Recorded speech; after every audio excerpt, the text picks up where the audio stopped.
Hi everyone, I'm Claire Boston and I'm here to launch my book, Into the Fire, which is out today. It's nice and backwards at the moment, but that's fine. So what's Into the Fire about? Well, it's the fourth and final book of the Texan Quartet, which is Piper's story, for those of you who have read the Texan Quartet. Piper's an investigative journalist. She has been given the task to interview 10 top people in Houston, and one of the people on that list is Tamar Woods, the reclusive chef of the Wooden Spoon. He's the only one that interests her because all the others have political motivations, and she's keen to see if she can get an interview. But Tamar's not as easy as you would think. Thanks, Amy. So basically, she does end up earning his trust, and when she does, she discovers a damaged community in need of a voice. So between her and Tamar, they are trying to help things, and Tamar realizes that by loving Piper, he may have to turn his back on his tribe. So there's lots of conflict in there. Thank you for everyone who's joining, and hello. We're just launching Into the Fire. So I guess, how did I get the idea for a Native American hero and a investigative journalist? Well, Piper was in the story for since the beginning of the series. Piper first appeared in What Goes On tour, helping Adrian out of a bit of a bind, and she makes an appearance throughout the whole series. And when I was writing Under the Covers, I was listening to a podcast, Sarah Wendell's DBSA podcast, which is a favourite of mine, and they were talking about the lack of ethnic diversity in romance. And as I was listening to the podcast, I was making excuses as to why I didn't write heroes or heroines from a different culture. I thought, oh, I don't know enough about the cultures, I'm scared I'll make a mistake and offend somebody. And as I was making all these excuses to myself, I realized that that's what they were. They were a cop-out, because I don't know anything about the rock star lifestyle, I don't know anything about fashion designers, and yet I've written about both of those. I've just done my research. So I decided that Piper's hero was going to be from a different ethnicity. Hadn't decided what, just made the decision that I would write a diverse hero. And that was while I was writing Under the Covers, which is book 3. And it was while I was writing that, actually, I was writing a scene where the girls have a girls' night, the 4 of them. They go to this restaurant, the Wooden Spoon, which is a 5-star restaurant. And Imogen says, in just a throw-out line, "Oh, I've heard that the chef here is reclusive. My father asked him to come out so he could thank him for the meal, and he refused." And as soon as I wrote those words, reclusive chef, I knew he was the guy for Piper. I mean, how could an investigative journalist resist the temptation to find out more about him? And so then and there I had to decide what nationality he was going to be. Now I knew that Houston has quite a big population of Hispanic population, and I knew that I could do African American, and then I decided that the culture that I'd seen probably the least in not just romance books, but overall was Native American, and I thought it might be interesting to learn a bit more about that culture. So I decided that he was going to be Native American. I made his restaurant a Native American fusion with Texas barbecue, and just finished writing Under the Covers, not thinking a whole lot more about it, although I did start researching. I had a look at, hi Patrick, and hello to everyone who's joined. I'm sorry, if I look down at all the comments too often, I'm going to be like that dog from Up and just go squirrel. So I'm trying to focus, but we will have questions afterwards. So hopefully we can get through everything that everyone wants to know. So yes, I was doing my research while I was finishing off Under the Covers, because I I didn't really know anything about the Native American culture, and I wanted to. So I looked up, found there was a reservation quite close to Houston, which would suit the story well, because I wanted Tamer to grow up on a reservation, and I based my research around that tribe. I found a book on their history, I read blog posts, I read government statistics, I looked at YouTube videos, all the rest of it. So by the time I came to write Into the Fire, I knew quite a bit about where I wanted to go, and what I wanted the story to be about. But as is the case, I'm not a plotter, I'm a pantser, so I just started writing, and the story and the characters took me where they needed to go. So yeah, that's how I got the idea for Into the Fire. Any questions at the moment? Yeah, I'm loving the love hearts too, thank you. And if you don't know how to do them, if you've got an iPhone, you just tap the screen apparently. So, all right, so what do I do with my writing process? So as I said, I'm a pantser. I don't really plot anything out in terms of story, but what I do is character sheets. So I have a template that I use, and I go through my characters and I describe them. So height, weight, skin color, ethnicity, all that kind of thing. Their family, mother, father, whether they're alive or dead, siblings, what their relationship is with their family, what their backstory is, so where they grew up, what kind of education they've had. I'll even include things like their favourite swear word or their favourite food, just so I get a real sense of who they are. So by the time I finish writing both of those character sheets, which also includes their goal, their motivation and their conflict for the story, I really have a good sense of who they are, which is great. So I just basically start writing. I knew that Piper was going to get a job to interview Tamer, and that's about all I knew. No, Tony, I don't speak French, unfortunately. Oh, that's about it. So yeah, my character sheets. And once I've done them, I just start writing. And my aim is, when I'm writing a first draft, I try and write it fast because I don't know what the story is, and I'm kind of keen to find out that too. So I write approximately, my target is 5,000 words a day. I'll sit down anywhere between 8 o'clock and 9 o'clock in the morning, because I'm writing full-time at the moment, and I'll start writing, and I basically won't stop until I've hit my target. If I'm lucky enough to hit it early, occasionally that happens, not very often, then I'll go on with admin things, or if the writing's going really well, then I might continue writing, but some days it's a really hard slog to get to that 5,000, and occasionally I will just give up and say it's just not working today. But I do try other things. I might change location. So I have a desk, one of those desks that you can wind up, so you can do a standing desk, which is fantastic. So I'll stand up and I'll try standing up and typing for an hour or so. I'll go out. I have a lovely swing that hangs from a tree outside, and so if the weather's nice, I'll go out and I will sit in there and I'll type. And occasionally I'll do the stereotypical writer thing, and I'll go to a local cafe and have a coffee and take my laptop and write a few words there too. So that's basically my writing process. And the biggest thing when I'm writing my first draft is to give myself permission to write absolute rubbish.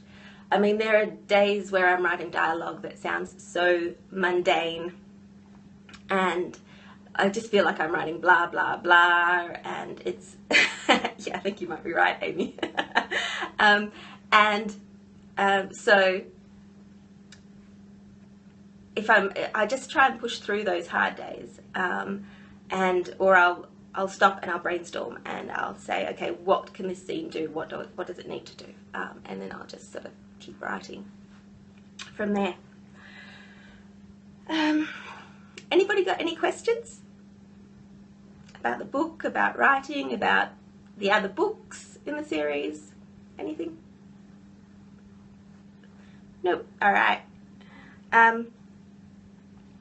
So basically, now I've finished Into the Fire. It's the last book in the Texan Quartet, which is actually quite a bit sad. I've been with these characters for, gosh, 2 years now, and it's sad to see them. Oh, Serenity Press. What's my favorite character? Ooh, I can't pick a favorite, I don't think. Oh, I loved George. George was an absolute sweetheart, and he was so fun to write, especially along with Toby, Elle's son. That was a lot of fun. And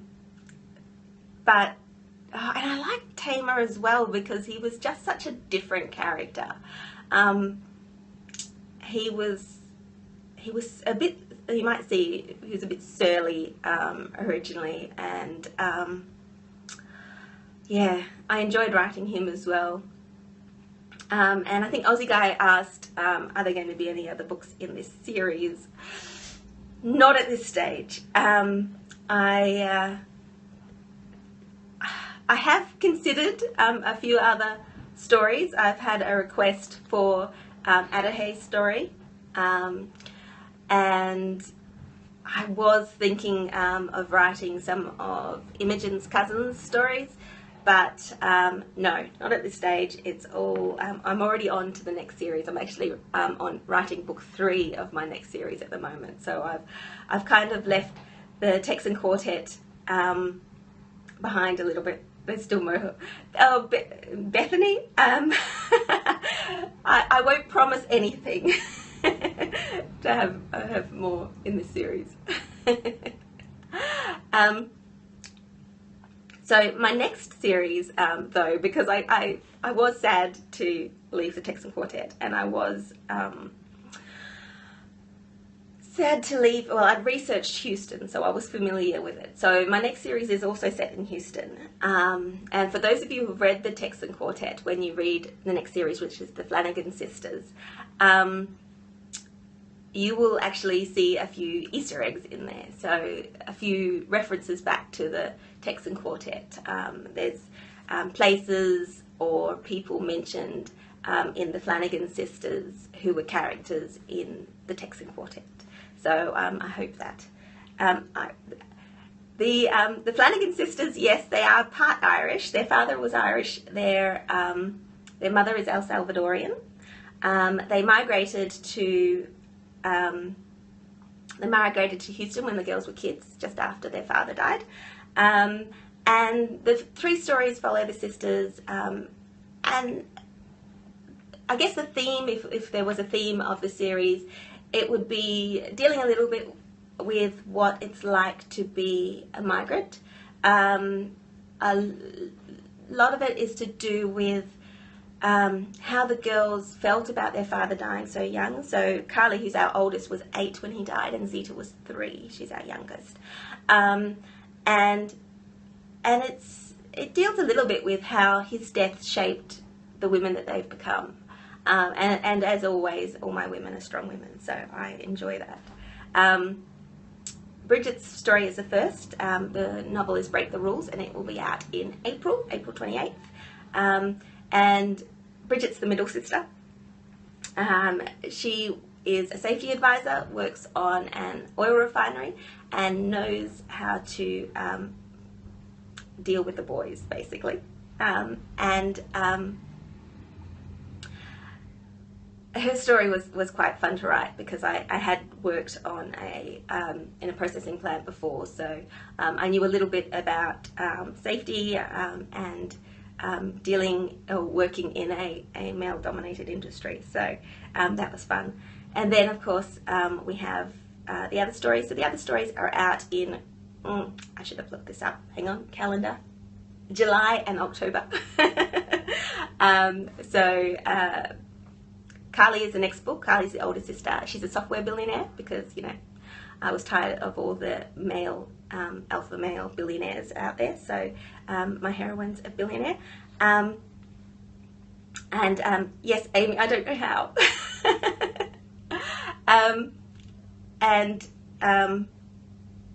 What else?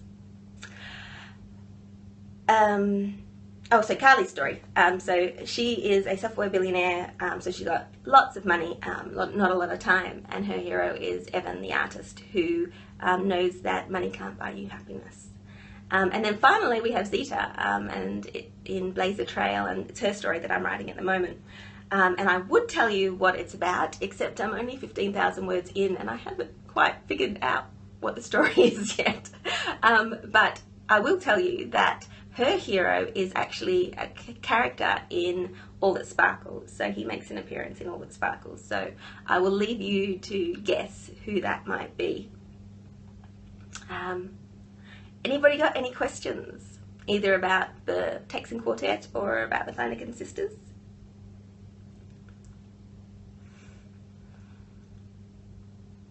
Nope.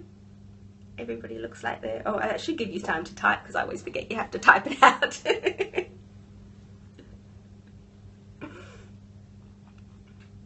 Oh, I did want to tell you about a giveaway as well before I go. So I'm going to be giving away a print copy of Into the Fire. Now, this isn't out until the 25th, so if the post works, you'll actually get it before it's released online. So to win a print copy of Into the Fire, all you need to do is email me at claire@claireboston.com, and in the subject line just put Periscope book launch, and in the body make sure you put your name so I know who I'm talking to, and I will, out of everybody who enters, everyone who sends me an email, I will draw one person out of the hat, and I will send them a book and a limited edition bookmark and some postcards of the series. So you've got until Friday the 12th at 5 p.m. Australian Western Time. So that's the end of my working week. So you've got until that, which is just over 24 hours to enter. And I'll send the winner out. I'll contact the winner and find out your address and send out a book. So if you want to do that, I'd love to hear it. How's the weather? The weather today, Amy, is sweltering. It's the hottest day on, well, it's not necessarily the hottest in temperature, but it's humid today for some reason, and I've got the door shut and the window shut to keep the noise down, so it's a little bit warm. Aussie Guy, you asked the question, was it hard researching a different culture? Yeah, it was. The thing that I was most worried about was getting my facts wrong. So I did do a lot of research. As I said, I read books about the history of the culture, the tribe that I was basing the book on. I read lots of different blog posts to do with written by Native Americans, dealing with different issues like the portrayal of Native Americans in the media, the lack of recognition for their culture, things like sporting mascots, and I think I might even mention it in the book, the sporting mascots that have the Indian headdress and stuff are considered to be offensive for the Native Americans. So so I learned a lot about that. I looked up statistics and things like, because I just wanted to know things like health issues that they might be facing, socioeconomic issues, and so I read quite widely. And I love research. It's one of my favorite things because I just love learning new things. So it was a lot of fun to research. It was also, it was tough to research because some of the stuff I read was really quite distressing. The third world conditions for some of the reservations, the despair that a lot of people feel. And there's this attitude, just by reading the comments in the blogs, that that the Indigenous people need to stop being so sensitive and just get over it, which is highly insensitive. So I did find, and I did, once I'd read some of that stuff, I thought I can't write the book without actually addressing some of those issues and some of those concerns, because I don't think I would have done a fair portrayal of Tamer and his culture had I just ignored all of that and just made him a Native American that had just become part of white community. Thank you, Serenity Press.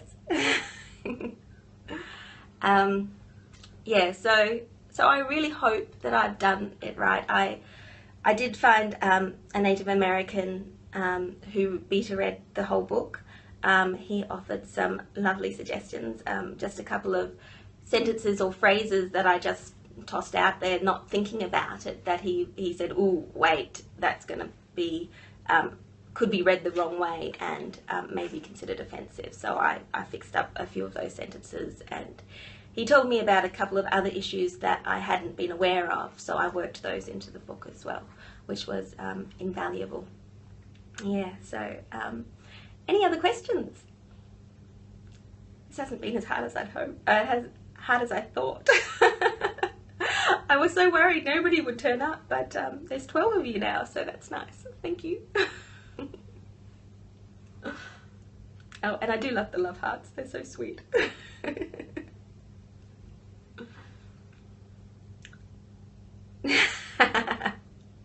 I'm just getting love hearts all up and down the screen. Thank you. I don't know who it is, but I'll just say thanks. Bethany says, "You certainly did well. The book is a great read and feels very authentic." Thank you very much. I appreciate that. And thank you, Amy, for the hearts. And Serenity Bliss, I'm glad you could join, and I'm glad you enjoyed it. So, well, I think, thank you, Bethany. I think that, oh, how have the reviews been? Are you happy with the results? Oh, the reviews have been fantastic. I've been lucky enough to get, there was at least 15 reviews up on Goodreads before release day, which is amazing. And they've all been really positive. They've all been sort of 4 or 5 stars. And people have said that they like the way that I've portrayed the Native American people, which is a relief. There's also a little bit in the book about depression and suicide, so if they're trigger points for you, just be warned. It doesn't go into great detail, but it happens to somebody on the reservation. And so yeah, the reviews have been wonderful, and just today, now that it's been released, I'm getting a whole heap of reviews up on Amazon as well, which is just wonderful. Reviews make it all worthwhile, really, because you get so caught up in the story, and then you start thinking that it's absolute rubbish and you can't write anything, and then you get a review where somebody says it made them cry, or that it made them think, or they just adored it and couldn't put it down, and it just makes you feel so good about what you're doing. So it's fantastic. Oh, Bethany's telling me I'm currently ranked number 8 on iBooks romance chart. Thank you very much. I didn't know that. That's awesome. Woohoo! Oh dear. All right, well, if nobody has any other questions, I might close it off there. Don't forget the giveaway. So if you want to enter, email me at claire@claireboston.com with the subject line Periscope book launch, and I'll put you into the draw. There's 1 copy that I'll be giving away. And so, yeah, if you email me with your details, I'll draw them all out of the hat, and whoever wins, I'll contact you for your address and send it out to you. So thank you very much, and I'll see you next book launch.